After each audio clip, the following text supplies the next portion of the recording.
Hi friends, ఎలా ఉన్నారు? అందరూ బాగుండారా? అందరూ బాగుండాలి. అందరూ బాగుండాలి. నేనైతే దేవుని మంచి పుట్టు కోరుకుంటున్నాను. నేనైతే చాలా బాగున్నానండి. మరి ఈరోజు అయితే కువైటీ వాళ్ళ స్టైల్లో మటన్తో అయితే బున్నీ రైస్ అయితే చేస్తున్నాను అన్నమాట. మరి ఎలా ఉందో చూడండి ఒకసారి. అలాగనే ఒక లైక్ మాత్రం ఇవ్వండి. మీ పెద్ద మనసు చేసుకొని ఒక చిన్న లైక్ ఇవ్వండి. మీ లైక్ల వల్ల నా వీడియోలు అయితే ఇంకో కొందరికి చూసే అందుకు అవకాశం ఉంటుందన్నమాట. మరి మాలాంటి చిన్న చిన్న ఛానళ్ళు వీడియోలకు కూడా మీ సపోర్ట్ అయితే చాలా కావాలండి, చాలా అవసరం అన్నమాట. మరి ఒక చిన్న లైక్ అయితే చేసుకోండి. లైక్ మాత్రం మిస్ కాకండి, సరేనా? మరి ఈరోజు అయితే బున్నీ రైస్ అయితే చేస్తున్నాను మటన్తో.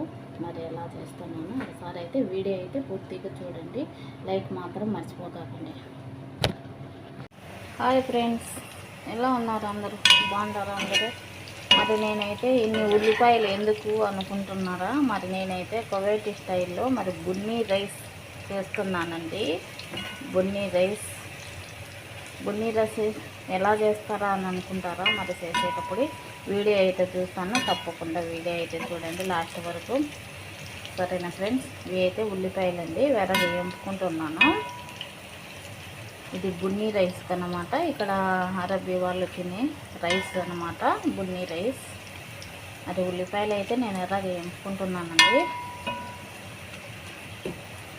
వీటిలోకి మటన్ వచ్చి పక్కన ఉడకబెడుతున్నాను. చూడండి, మటన్ అన్నమాట. దీంట్లో ఉల్లిపాయలు, అల్లము మరి కట్ చేసి అయితే ఇలా వేసాను. వాటర్ వేసి ఉడకబెడుతున్నాను. మరి ఇదైతే కొద్దిగా ఉడికిన తర్వాత అయితే మరి క్లీన్ చేసుకోవాలి. ముందు కడిగి వేసాను, మళ్ళీ అల్లము ఉల్లిపాయలు వేసి ఇలా దాల్చిన చెక్క వేసి ఇలా అయితే ఉడకబెడుతున్నానండి. మరి ఇదైతే మళ్ళీ పక్క తీసుకొని నీళ్ళు వంచేసి క్లీన్ అయితే చేయాలి. మరి బున్నీ రైస్ అయితే చూడండి, ఉల్లిపాయలు అయితే ఇలా వేయించుకున్నాను అన్నమాట. బాగా వచ్చాయి కదా, కలర్ సూపర్గా వచ్చినాయి. బున్నీ రైస్కు కలర్ రావాలండి, ఎక్కువ కలర్ రావాలన్నమాట ఉల్లిపాయలు అయితే. చూడండి ఫ్రెండ్స్, ఇదైతే సలాడ్ అన్నమాట. పెరుగు, మరి పుదీనా, కొత్తిమీర.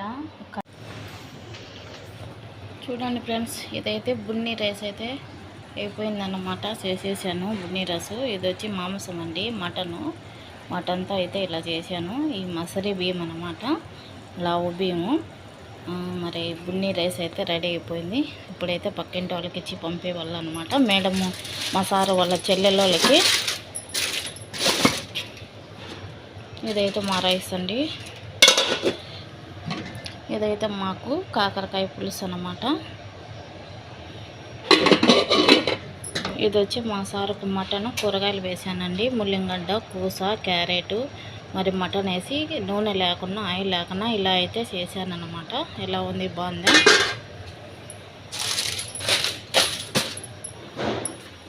చూడండి, ఇది వచ్చి సలాడ్ అండి. ఇది పెరుగు, పుదీనా, కయారా మరి అవన్నీ వేసి ఇలా అయితే చేశానండి. కొత్తిమీర, పుదీనా, పెరుగు, అదే కయ్యార్ అంటే ఇక్కడ మన కీరకాయ అనమాట వేసి ఇలా అయితే చేశానండి. పైన అయితే జైతున్ నూనె వేసాను. ఇది వచ్చి పచ్చిమిర్చితో కారం అనమాట. నిమ్మకాయ, పచ్చిమిరపకాయలు, పుదీనా, కొత్తిమీర, తెల్లగడ్డ అది వేసి ఇదైతే మిక్సీ కొట్టానండి. ఈ అన్నంలోకి ఇదనమాట. మరి అలాగనే ఇవి వచ్చి సలాడ్. చిట్టి ముల్లింగడ్డలు, ఈ ఆకులు ఇవన్నీ కడిగి అయితే అంటే పెట్టాలి. ఈరోజు వంట అయితే ఇదన్నమాట. చూడండి ఫ్రెండ్స్, మటన్తో బున్నీ రైస్ అయితే ఇలా